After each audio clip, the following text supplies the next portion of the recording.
안녕하세요, 선생님들. 한 주 잘 보내고 계실까요? 날씨가 너무 좋아졌어요. 밖에 꽃구경은 하셨나 모르겠습니다. 지난주 고난주간과 부활주의를 지나면서 묵혔던 또 이제 육신의 피로를 아름다운 꽃들을 보시면서 털어내시는 그런 시간 되시기를 바랍니다. 네, 저희가 분주한 마음이나 만큼 또 여러모로 일들이 많이 있으셨을 것 같은데요. 혹시라도 영적인 전쟁을 하고 계셨던 우리 선생님들이 계셨다면 꼭 승리하시고 기쁨으로 하나님의 은혜 가운데로 돌아오시기를 기도합니다. 네, 그리고 이번 주는요, 저희가 성령에 대한 이야기를 학생들과 나눌 건데요. 저희가 부활주일이 지나면서 이제 예수님이 제자들에게 부활하신 몸을 보여주시면서 나타나고 또 이제 성령에 대한 약속을 해주시는 딱 시기적절한 타이밍에 저희 학생들과 성령에 대해서 이야기를 나누게 되었는데요. 어쩌면 조금은 어려울 수도 있는 이 성령이라는 주제, 선생님들 잘 풀어가실 수 있도록 공과로 바로 뛰어들어서 설명해 드리도록 하겠습니다. 고고! 네, 팔과 성령, 우리 가운데 계시는 하나님. 사도행전 2장 38절 말씀을 같이 읽어보도록 하겠습니다. 너희가 회개하여 각각 예수 그리스도의 이름으로 세례를 받고 죄사함을 받으라. 그리하면 성령의 선물을 받으리니. 침례교에서는요, 요 세례라는 단어를 심례라는 단어로 바꿔서 읽기도 합니다. 오픈마인드로 바로 가볼게요. 자, 아주 유명한 이야기고요. 아마 선생님들도 다들 한 번씩은 들어봤던 이야기일 것 같아요. 메리 스티븐슨이라는 작가의 글인데요. 이 이야기를 전체를 들려드리자면 어느 날 밤 나는 꿈을 꾸었습니다. 주님과 함께 해변을 걷고 있는 꿈이었습니다. 하늘 저편에 내 인생의 장면들이 번개처럼 스쳐 지나갔습니다. 장면 하나하나가 지나갈 때마다 나는 모래 위에 난 두 쌍의 발자국을 보았습니다. 하나는 내 것이고 다른 하나는 주님의 것이었습니다. 내 인생의 마지막 장면이 비쳤을 때 나는 모래 위 발자국을 되돌아보았습니다. 나는 내 인생길에 한 쌍의 발자국만 찍힌 때가 많다는 사실을 알게 되었습니다. 그리고 그때가 바로 내 인생에서 가장 힘들고 슬펐던 시기들이었음을 깨달았습니다. 나는 그 사실이 몹시 마음에 걸려 주님께 물었습니다. 주님께서는 제가 당신을 따르기로 결심하면 항상 저와 동행하시겠다고 약속하셨습니다. 그런데 제가 보니 제 삶의 가장 어려운 시기에는 한 쌍의 발자국밖에 없습니다. 제가 주님을 가장 필요로 했던 그때 주님께서는 왜 저를 버리셨습니까? 주님께서 대답하셨습니다. 나의 소중하고 소중한 아들아, 나는 너를 사랑하기 때문에 너를 버리지 않는다. 내 시련과 고난의 시절에 한 쌍의 발자국만 보이는 것은 바로 그때 내가 너를 업고 걸었기 때문이니라. 이렇게 이야기하는 글이죠. 네, 그래서 여기에서도 가장 중요한 부분만 딱 따서 설명을 하고 있는데요. 모래 위의 발자국 전체 이야기를 좀 들어보면 좋겠다 싶어서 알려드립니다.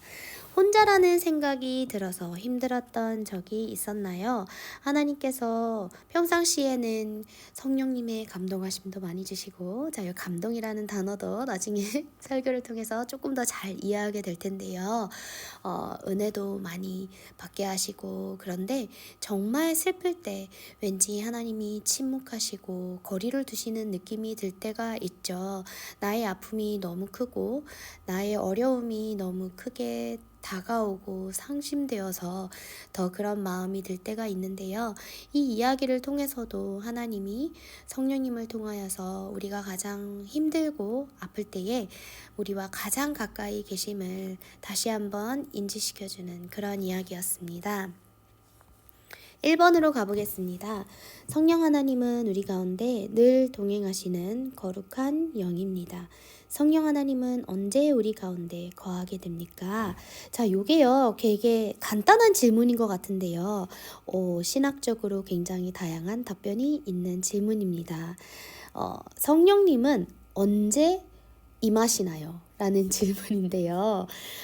일단 성일교회, 그러니까 복음주의 교회에 있어서 제가 저의 이해를 설명을 드리도록 하겠습니다.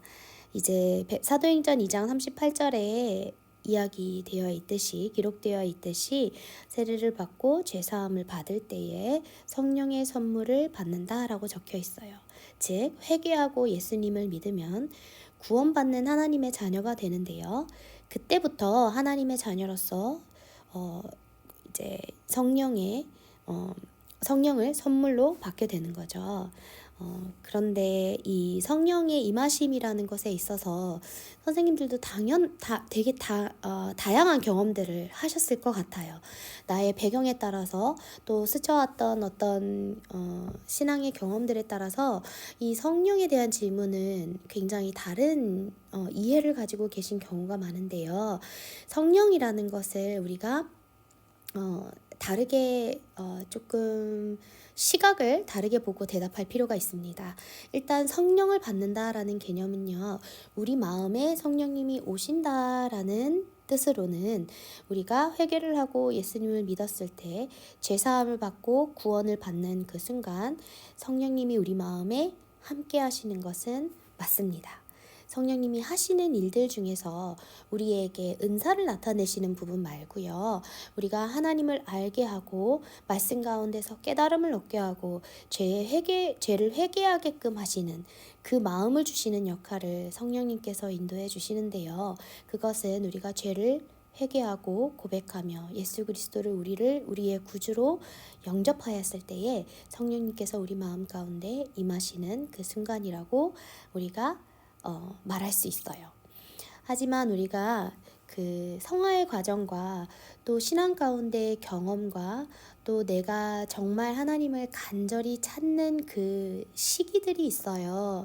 어떤 성숙의 시기에 있어서 하나님을 정말 갈급하게 생각하는 순간이 있는데, 우리가 메말라 있는 땅에 물을 부으면 그 수분이 정말 순식간에 흡수가 되듯이 우리 마음 가운데에도 가끔 우리가 메말라 있음을 느낄 때가 있는데요.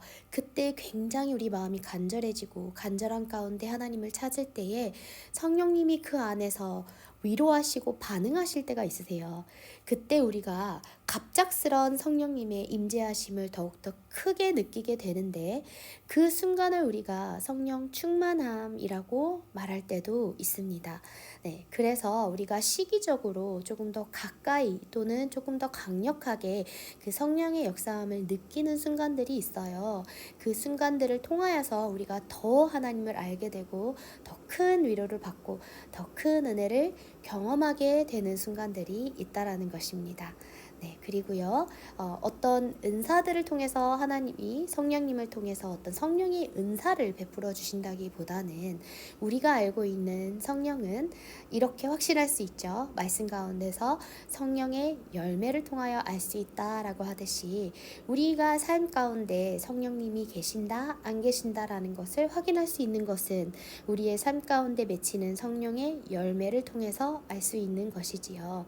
그리고 어떤 성령의 현상들, 성령님께서 역사하시는 현상들이나 은사들은 우리가 어떻게 보면은 지금 그것을 정확하게 정의를 내리기는 어려울 수도 있어요. 왜냐하면 하나님께서 하시는 일들, 특히 성령님께서 하시는 일들에 대한 정의를 우리가 다 성경적으로 지금 하나씩 대조하면서 이야기할 수 없기 때문인데요. 일단 기본적으로 저희가 이해해야 하는 것, 성령은 우리가 구원받았을 때에 우리 안에 성령님이 오신다라고 정리하는 것과요. 이해하는 것과, 그리고 가끔 우리가 성령 충만함을 통하여서 그 성령님이 가까이 역사하고 계심을 체험하고 조금 더 많이 강력하게 느낄 때가 있다. 그런 경우 우리가 성령 충만함을 경험한다라고 말한다. 요 정도까지 이해하시고 나누시면 되겠습니다. 혹시라도 친구들이 이런 질문을 한다면 그때 대답해 주시고요. 지금 1번을 다루시면서 이 모든 이야기를 꺼내실 필요는 없습니다. 왜냐하면 단계적으로 학생들이 먼저 말씀과 회개와 하나님이 하시는 어떤 구원의 사역을 통하여서 하나님을 만나는 것이 우선이기 때문에 너무 복잡한 것들을 미리 다 알려줄 필요는 없을 것 같습니다. 네, 2번으로 가보겠습니다. 2번, 성령 하나님은 어떤 일을 하십니까? 알아야겠죠. 성령님이 우리 교회 가운데 또 우리 성도들 가운데 하나님을 믿었을 때 어떤 일들을 하시는지 아주 중요한 내용입니다. 1번 먼저 볼게요. 로마서 8장 16절에 성령이 친히 우리의 영과 더불어 우리가 하나님의 자녀인 것을 증언하신다라고 했어요. 그래서 구원받은 모든 하나님의 자녀에게 임재하신다. 모든 하나님의 자녀에게 임재하신다. 그 사람이 하나님의 자녀인 것을 증명해 주시는 거죠. 우리 마음 가운데 예수 그리스도가 주인이다. 하나님과의 관계가 회복되어 있는 하나님의 자녀다라는 것을 성령님의 임재를 통하여 확인할 수 있는 거죠. 네, 2번을 보겠습니다. 로마서 8장 26절인데요. 이와 같이 성령도 우리의 연약함을 도우시나니 우리는 마땅히 기도할 바를 알지 못하나 오직 성령이 말할 수 없는 탄식으로 우리를 위하여 친히 간구하시느니라. 네, 이번에는요. 우리가 기도하지 못하는 부분까지 친히 도우신다고 되어 있어요. 성령 하나님은 기도하는 우리를 도우시고요. 우리가 간구하지 못하는 것들까지 친히 돕는다라는 것이에요. 네, 이것은 왜냐하면 우리가 가끔 기도를 한다는 것은 어떻게 보면은 어떤 말로써 지식인으로서 충분히 설명할 수 있는 사람들도 있고요. 설명하지 못하는 사람도 있고요. 내 마음을 잘 파악하는 사람들도 있는 반면 내 마음이 어떤지 또는 정서적으로나 심리적으로나 어려운 경우들이 있어요. 하지만 그 가운데에서도 나의 육신의 연약함 가운데에서도 나의 어떤 지적인 그 어떤 영역이 충분하지 못할 때에도 말 그대로 어린아이나 어른이나 성령님께서 그 기도의 제목들을 우리의 마음을 훑으시고 우리가 간구하지 못하는 것까지 친히 돕고 인도하신다라고 말씀해 주시고 계신 거예요. 3번 고린도전서 12장 11절 이 모든 일은 같은 한 성령이 행하사 그의 뜻대로 각 사람에게 나누어 주시는 것이니라. 세 번째는요. 하나님의 일을 감당할 수 있도록 은사를 나누어 주십니다. 네, 예수님이 이 땅에서 하셨던 일들을 제자들에게 이렇게 말씀하시죠. 너희는 나보다 더 큰 일을 행하게 될 것인데 보혜사 성령님이 오시면 그 일을 능히 행할 수 있게 될 것이다 라고 말씀을 하시는데요. 성령 하나님은 우리가 하나님의 자녀로서 하나님의 일들을 감당하는데 필요한 은사들을 나누어 주십니다. 은사에는요, 방언이나 병고침 같은 초자연적인 것에서 가르침이나 섬김 같은 내적인 능력들도 다 포함되기는 합니다. 하지만 우리가 방언이나 병고침 같은 이런 신유의 은사들, 초자연적인 것들을 다룰 때에 주의해야 할 부분들이 분명히 있겠죠. 네, 그래서 가르침이나 섬김이나 교회의 어떤 한 지체로서 우리가 맡은 바 행해야 하는 일들 가운데 하나님이 은사를 주셔서 능히 해낼 수 있는 능력을 주시기도 하고요. 그것을 감당할 수 있는 마음의 여유를 주시기도 하시고요. 가끔은 우리가 부족한 지혜를 채워주시기도 하시고요. 성령의 감동하심을 통하여서 내가 더 잘 학생들에게 전달할 수 있도록 언변의 은사를 주실 수도 있고요. 그리고 기도 가운데 하나님의 은혜가 더 크게 풍성하게 전달될 수 있는 그런 성령의 역사도 허락하시고 계십니다. 저는 이거를 굉장히 많이 느끼고 있어요. 제가 사역을 할 때와 하지 않을 때, 또 하나님께서 은혜를 부어주실 때와 부어주시지 않으실 때 제가 할 수 있는 영역들이 굉장히 크게 차이가 나요. 사역을 할 때에는 하나님이 흘려보낼 은혜가 많으실 때 그때는 저의 능력을 최대치로 끌어올리시고요. 그렇지 않을 때는 많이 많이 아끼십니다. 네, 그래서 할 수 있는 것들도 갑자기 못하게 되고요. 흘려보낼 것이 없을 때에는 저에게 주지도 않으십니다. 그래서 말씀을 붙들고 하루 종일 앉아 있어도 감동이 오지 않을 때도 있어요. 하지만 제가 펼치자마자 눈에 확 들어오면서 하나님의 감동이 제 마음 가운데 울릴 때가 있는데요. 이때는 분명히 누군가가 들어야 할 일이 있을 때 그때 하나님이 전달해 주시더라고요. 모든 은사는 하나님의 교회를 세우기 위함이고 서로를 세우기 위함인 것을 잊지 마시고요. 그리고 하나님의 말씀 가운데 정말 이것이 성령의 은사가 맞다면 성령의 열매들이 맺힘을 꼭 확인하셔야 합니다. 요 주의사항들 염두에 두시고 얘기 나눠주시면 좋겠습니다. 4번을 볼게요. 갈라디아서 5장 16절인데요. 내가 이르노니 너희는 성령을 따라 행하라. 그리하면 육체의 욕심을 이루지 아니하리라. 네, 지금 학생들의 단계에서 가장 중요한 성령님의 하시는 일이시죠. 이것은요, 죄를 짓지 않고 거룩하게 살도록 인도하신다라는 거예요. 내 마음속에 예전에는 죄를 향한 끌림이 더 컸다면 성령님이 내 안에 계실 때에는요, 그 거룩함을 추구하는 것이 더 강력하게 매력적이도록 만들어 주시는 거죠. 그래서 성령 하나님은 우리가 그분을 의지하며 따르려고 할 때 우리를 통해 거룩한 열매들을 맺게 하시고요. 자, 요 열매 이제 나오죠. 구체적으로 사랑과 희락과 화평과 오래 참음과 자비와 양선과 충성과 온유와 절제이죠. 이 모두 거룩한 인격의 열매들입니다. 네, 그래서 성령님께서 우리 안에 이런 것들을, 이런 열매들을 맺어주실 때에 우리 가운데 무엇이 이루어지냐면 바로 우리도 모르게 성화라는 것이 이루어지는 거죠.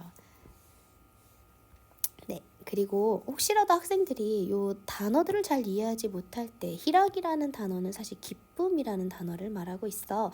양선은 선을 이룬다라는 뜻이고 온유는 온화한, 잠시만요. 네, 온유는 온화하고 부드러움을 말하고 있다. 이렇게 설명해 주시면 되겠습니다. 네, 핵심만 콕콕으로 가보겠습니다. 성령 하나님은 구원받은 자 가운데 거하십니다. 팩트 체크죠.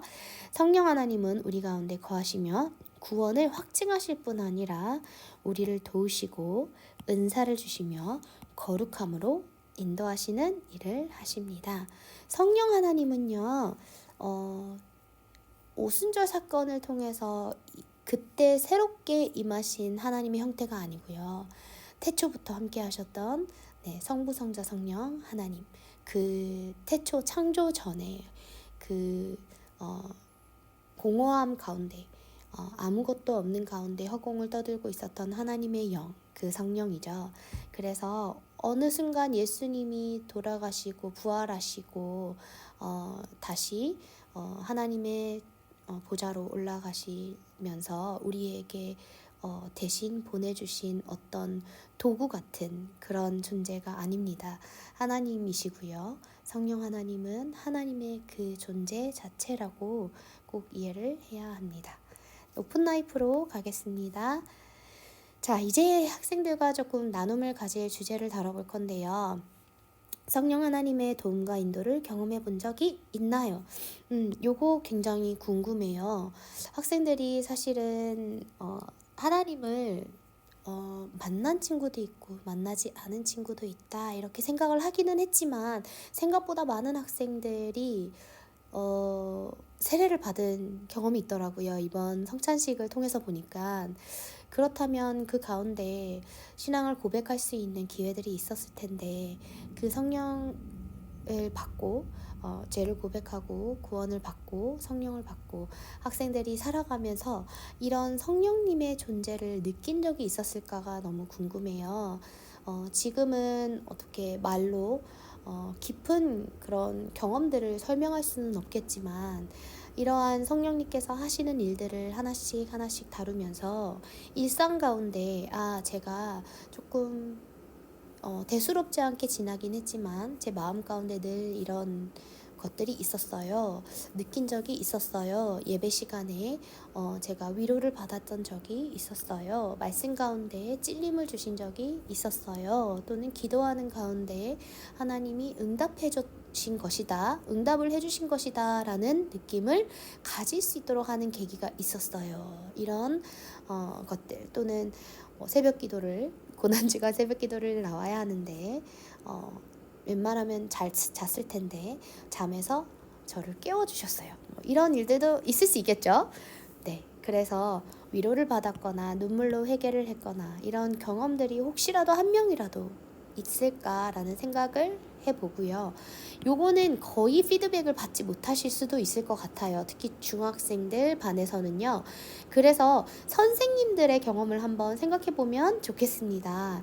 그래서 최근에 기도 응답을 받았거나 생각지 못했던 말씀에 위로를 받았거나 눈물로 회개했던 경험들, 성령님께서 감동을 주셨던 순간을 한번 떠올려 보셨으면 좋을 것 같아요. 네, 그래서 이 시간 동안 잠시 한번 성령님을 묵상하면서 아이들에게 어떤 경험을 함께 공유하면 좋을지 물어봐 주시면 좋겠습니다. 실천은요, 한 주 동안 생활하면서 하나님이 늘 나와 함께 하신다는 사실을 잊지 않기 위해 아래 3가지 사항을 실천해 보세요 라고 되어 있는데요. 이 3가지 사항을 다 하기 어렵습니다. 네, 하지 않고요. 요거 하나 해볼게요. 매일 아침에 하나님께 기도로 인사드리기. 네, 굿모닝 하나님, 괜찮습니다. 하나님 오늘도 감사합니다. 괜찮습니다. 네, 그렇게 아침에 하나님을 한번 떠올려 보는 거죠. 그리고 내 안에 계신 성령님께 말을 걸어보는 거예요. 네, 말 걸기, 성령님께 말 걸기 한번 해보겠습니다. 네, 굉장히 어려운 거긴 한데요. 그래도 어쩌면 아이들에게는 조금 더 쉬울 수도 있어요. 성령님께 말 걸어보기. 꼭 아침이 아니어도 됩니다. 그냥 내가 힘든 일이 있을 때 성령님 도와주세요 한마디 한번 해보는 것. 내 마음에 힘들거나 또는 외로움이 느껴질 때 성령님 함께 해주세요. 성령님에게 말을 걸어보는 시도를 이번 한 주간 한 번이라도 해보면 좋겠습니다. 내 친구가 옆에 있듯이, 어떤 멘토가 옆에 있듯이, 누군가가 옆에 있듯이 마음속으로 말을 걸어보는 거죠. 네, 어떤 마음이 들지 궁금합니다. 하지만 이것을 미션으로 주실 때에 적어도 1명 정도는 생각을 해볼 거라 믿습니다. 네, 하나님께 가상의 문자 메시지 보내기는 하지 않고요. 요거는 조금 더 하면 좋겠지만 네, 조금 더 난이도가 있기 때문에 요구하지는 않고요. 대신에 성령님께 말 걸기 요거를 꼭 지켜줄 수 있도록 한 번씩 해보도록 해주시고요. 2번째는요, 편지 쓰기 대신에 QR코드 기도 제목을 링크로 들어가서 이번 주에 내가 가진 기도 제목을 보내보는 거를 한번 도전해 주시면 감사하겠습니다. 아이들이 한 번씩 들어가 봐야 또 그 다음에도 들어갈 수 있거든요. 그래서 이번 기회에 내가 마음속에 품고 있는 기도 제목을, 이번 주에 가지게 된 기도 제목이나 마음들을 QR코드를 찍어서 기도 제목을 한번 보내보는 거를 해보자, 이렇게 도전해 주시면 되겠습니다. 그래서 첫 번째 성령님께 말 걸기, 2번째 기도 제목 보내보기, 이렇게만 해주시면 되겠습니다. 혹시라도 제가 받은 기도 제목 중에서 선생님의 반 특정 이번 주는 혹시 나눌 수 있는 부분이 있다면 함께 나눠드리고요. 아니면 제가 마음 가운데 품고 기도하도록 하겠습니다. 네, 그리고 내 삶에 생긴 변화는 이라는 것은요, 그 다음 주에 학생들하고 성령님께 말 걸기 혹시 해본 사람 있을까라고 질문해 주시고요. 혹시 성령님께 말을 걸었을 때 내 마음속에 어떤 변화가 있었니? 혹시 느껴졌다면 나눠볼까? 이렇게 팔로우업으로 해주시면 좋겠습니다. 네, 주일날 해주셔도 되고요. 토요일에 문자로 나눠주셔도 괜찮겠습니다. 네, 성령에 대한 이야기를 나눠봤는데요. 선생님들 너무 디테일하게 성령에 대해서 모든 것을 답해 주어야 한다라는 부담은 없으셔도 될 것 같고요. 일단은 우리가 예수님을 믿으면 우리 안에 하나님의 영이 우리와 함께 하셔. 이렇게 얘기해 주시면 되고요. 그 성령 하나님은 우리가 더 이상 죄를 짓지 않도록 도와주시고 성화의 가정 가운데 우리를 도와 함께 걸어가 주시는 분이셔. 예수님은 또 하나님은 우리를 절대 이 세상에서 혼자 싸우게 두지 않으셔 우리와 함께 하시고 우리에게 힘이 되시며 그 한 걸음 한 걸음 올바른 방향으로 걸어갈 수 있도록 또 내가 하나님의 말씀을 이해하고 순종할 수 있는 마음을 주시도록 나와 늘 함께 하시며 올바른 선택을 할 수 있도록 도와주셔. 우리가 해야 할 것은 예수님을 주로 고백하고 우리의 삶 가운데 주인으로 인정하며 성령님을 내 마음 가운데 받아들이는 일만 하면 돼 라고 최종적으로 설명해 주시면 되겠습니다. 그 내용만 학생들과 전달되어도 나머지 디테일은 차차 계속해서 반복하면서 배우게 될 거예요. 네, 이 한 주간 이 공과를 준비하시면서 가장 많이 도전드리고 싶은 부분, 과연 나는 교사로서 성령님을 경험하며 살고 있는가요를 질문해 주시고요. 나는 그럼 언제 마지막으로 성령님의 감동과 성령님의 인도하심을 느꼈을까를 고민해 봐 주시면 좋겠습니다. 혹시 선생님들 중에서도 이 성령의 체험과 성령님께서 함께 하시는 것에 대한 어려움이 있으시거나 궁금한 점이 있으시면 언제든 연락 주시고요. 자유롭게 학생들과 이런 어려운 점, 또 가끔 내가 아무리 신앙인으로서 노력해도 하나님이 함께하지 않는다라는 느낌을 받을 때, 나 혼자서 너무 힘들다라는 느낌을 받을 때도 있다. 이런 내용들도 편하게 학생들과 현 주소에서 학생들과 신앙을 나누어 주셔도 괜찮습니다. 단 학생들과 함께 노력하여 하나님의 말씀으로 돌아가는 노력을 같이 해주시면 되겠습니다. 궁금한 점 있으시면 언제든 연락 주시고요. 저는 언제든 오픈되어 있습니다. 네, 한 주간 승리하시고요. 열심히 기도하도록 하겠습니다. 주일에 만나요.